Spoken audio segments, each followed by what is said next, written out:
Djibi Diallo est le sous-préfet de Dakar Plateau, qui est là depuis 2015 pour occuper le poste de sous-préfet, suite à la décision de Monsieur le Président de la République, qui a bien voulu me confier ses responsabilités.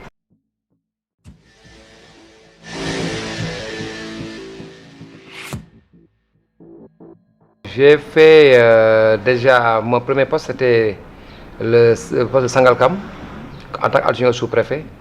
J'ai aussi été l'adjoint au préfet de Gossas. J'ai aussi été l'adjoint au préfet de Malem-Hodar et plus tard le sous-préfet de Fissel dans le département de Mbour. Donc de Dakar, je suis passé au Bawol, de Bawol au Saloum pour revenir au Kadior avant d'arriver depuis 2015 comme sous-préfet de Dakar Plateau.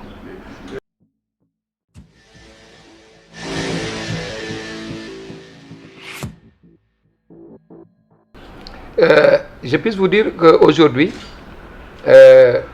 si on fait le point par rapport aux préparations de l'élection présidentielle du 24 février 2019, si on disait que c'est demain, nous, on est prêt à aller aux élections demain. L'élection, pour certains, c'est la campagne, mais pour l'administration, c'est tout un processus des inscriptions jusqu'à la proclamation des résultats, en passant par la production, la distribution, la mise en place du matériel électoral, la nomination des membres du bureau de vote, jusqu'au conditionnement du matériel, l'acheminement du matériel, la formation des membres, comme je l'ai dit, ensuite les opérations électorales, jusqu'à la proclamation des résultats, jusqu'à la transmission des procès-verbaux au niveau de la commission de recensement des votes, au niveau du tribunal. Donc c'est tout un processus. Il faut dire qu'on a eu la chance au Sénégal que le processus aujourd'hui est un processus démocratique. Parce que dans tous les niveaux d'information ou d'activité, tous les partis politiques légalement constitués ou une coalition de partis sont associés. La Sénat est associée. Les responsables des collectivités locales sont associés. Et l'administration. Ce qui fait que nous travaillons dans une dynamique consensuelle pour lever les équivoques, pour effectivement, en tout cas, rendre le système transparent. D'ailleurs, c'est ce qui fait que, en tout cas, les critiques peuvent ne pas manquer, mais le niveau des critiques n'est pas parallèle au niveau des recours. En ce qui nous concerne aujourd'hui, donc au plateau, on a reçu tout le matériel nécessaire pour les élections. On a conditionné tout le matériel nécessaire pour les élections. La formation des membres du bureau de vote est effectivement effectuée parce qu'ils ont été nommés et formés. Les lieux de vote aujourd'hui sont aménagés. Il ne nous reste qu'à 24 heures, à 48 heures des élections, mettre ce matériel à la disposition des forces de défense et de sécurité. Et pour le plateau, c'est effectivement la police, n'est-ce pas, qui les remettra contre des charges au président du bureau de vote, qui va présider les opérations électorales dans le bureau le jour J, qui va aussi vérifier le matériel contre des charges, qui va donc dérouler ces opérations. Donc en termes de préparation, en tout cas le ministère de l'Intérieur, le ministre de l'Intérieur a pris toutes les dispositions pratiques pour en tout cas nous aider à avoir le matériel à temps, et nous la remercions quand même parce que ça nous permet toujours de préparer sereinement une élection sans pression, sans impression. Donc c'est l'occasion pour nous de le remercier et de dire en tout cas, en ce qui nous concerne, aujourd'hui, la préparation est totalement faite pour que le 19, qu'on puisse aller aux élections.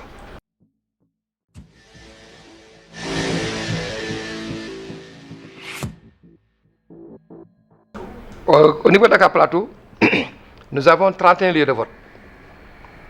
Nous avons 255 bureaux de vote répartis dans les 5 communes que sont la commune de Gorée, la commune de Plateau, la commune de Médina, la commune de Fass Colobane Gueule Tapée, la commune de Fann Amitié Point E. Donc la carte électorale concerne ces différentes communes. Elle est composée donc de 255 bureaux de vote répartis dans 31 lieux de vote. Alors, ce que vous allez voir cette année, avec effectivement le comité électoral qu'on a mis en place, vous ne verrez plus les abris provisoires au niveau de Plateau. Tous les abris provisoires aujourd'hui sont transférés dans les lieux de vote.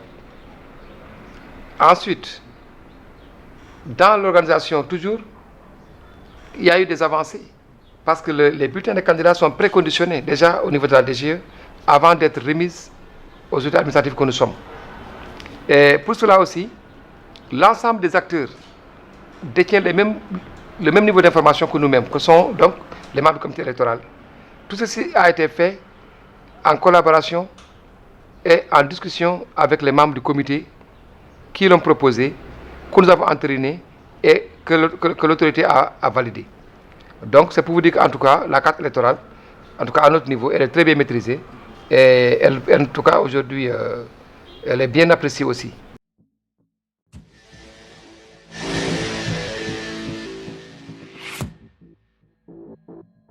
Aujourd'hui, au niveau du plateau, nous sommes aujourd'hui à ce jour à 99% de retrait.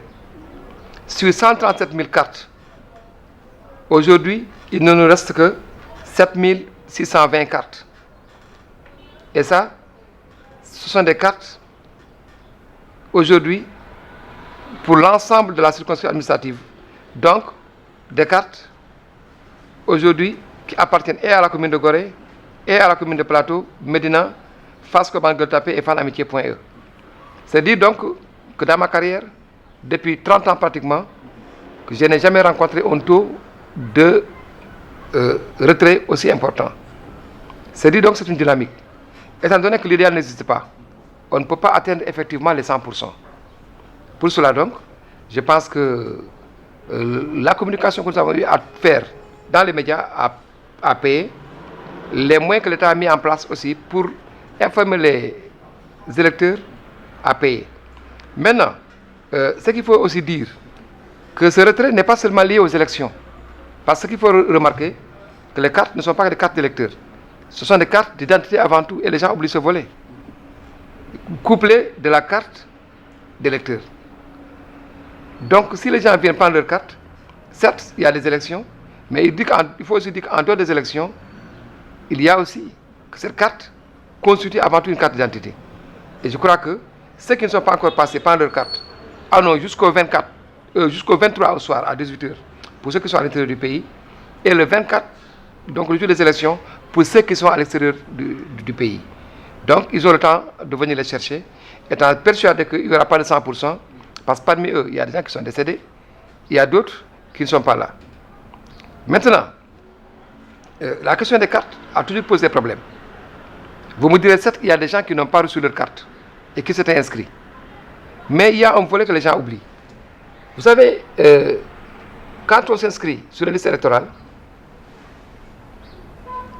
après la période d'inscription, il y a une période contentieuse.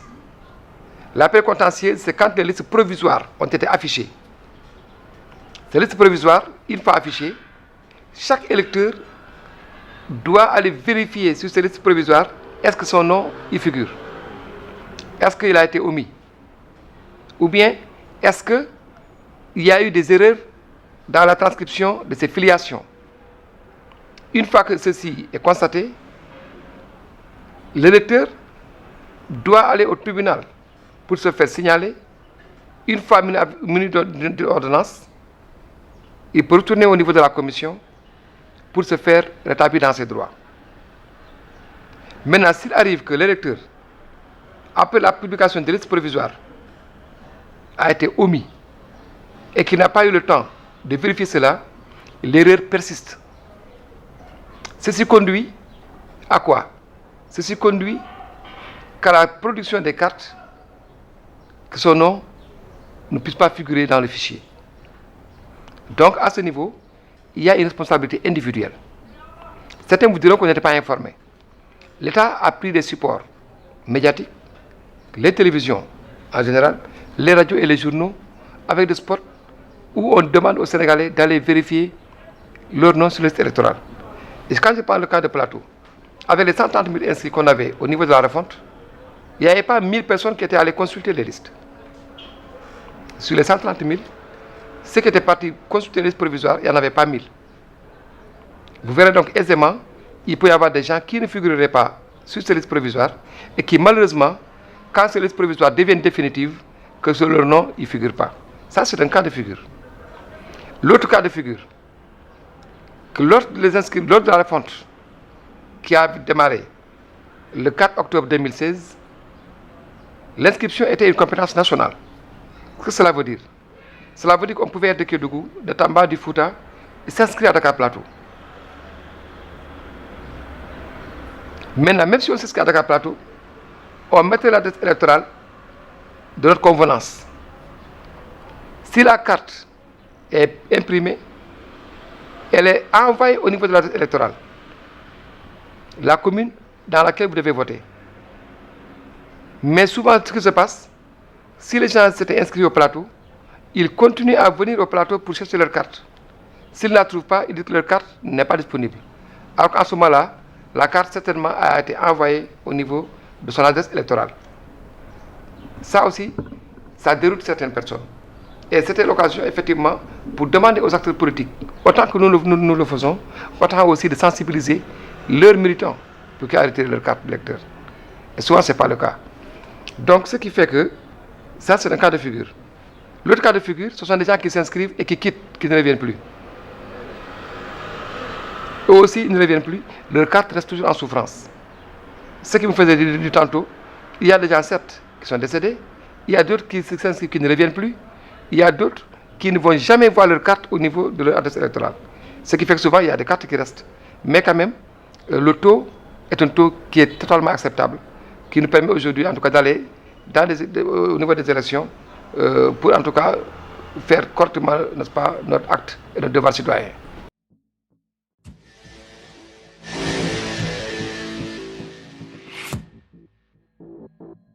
Bon, vous savez, moi je vais vous dire une chose.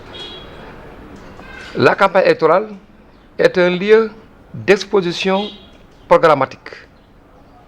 Ceux qui veulent aujourd'hui aller aux élections doivent convaincre les citoyens sénégalais.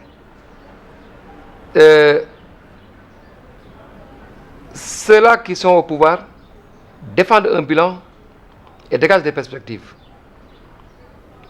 La politique, en général, se fait avec la tête et non pas avec les autres parties du corps.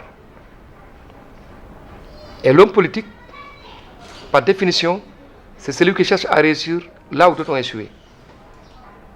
Si on a des ambitions pour développer son pays, si on a des ambitions pour diriger son pays, on doit avoir au moins le réflexe d'avoir un comportement responsable.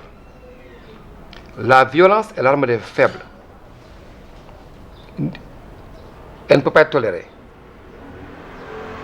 Donc c'est pour tout justement dire qu'il faut un appel au calme. Et parfois, cet appel au calme, qui est souvent dit, n'est pas compris par les acteurs politiques. Un pays se développe dans la paix, dans la stabilité. Ce n'est pas en utilisant comme un pays qu'on va bien gouverner. Nous avons toute la responsabilité pour maintenir ce qui a été déjà mis en place et construit avec notre sueur et nos biens pour éviter que les pays ne sombrent, n'est-ce pas, dans la violence. Les élections sont faites par des Sénégalais. Les candidats sont des Sénégalais. Je ne trouve pas normal que des Sénégalais puissent tuer d'autres Sénégalais pour un Sénégalais. Concernant Dakar, c'est un devoir pour les différents candidats de déposer leur programme de campagne à Dakar, au niveau des circonscriptions administratives. Ceci nous permet d'anticiper pour voir comment encadrer effectivement ces caravanes, comment encadrer ces activités politiques. Sinon, souvent, quand des caravanes se rencontrent, avec tout ce qu'il y a comme arsenal d'armes illégales, avec des personnes non conscientes de la situation sécuritaire, il peut y avoir effectivement des regrets. Mais en ce qui nous concerne, quelle que soit la situation, quelle que soit la situation, nous n'accepterons pas que l'ordre public soit perturbé. Et je l'ai dit et je le répète, l'ordre public ne peut faire l'objet d'aucune négociation.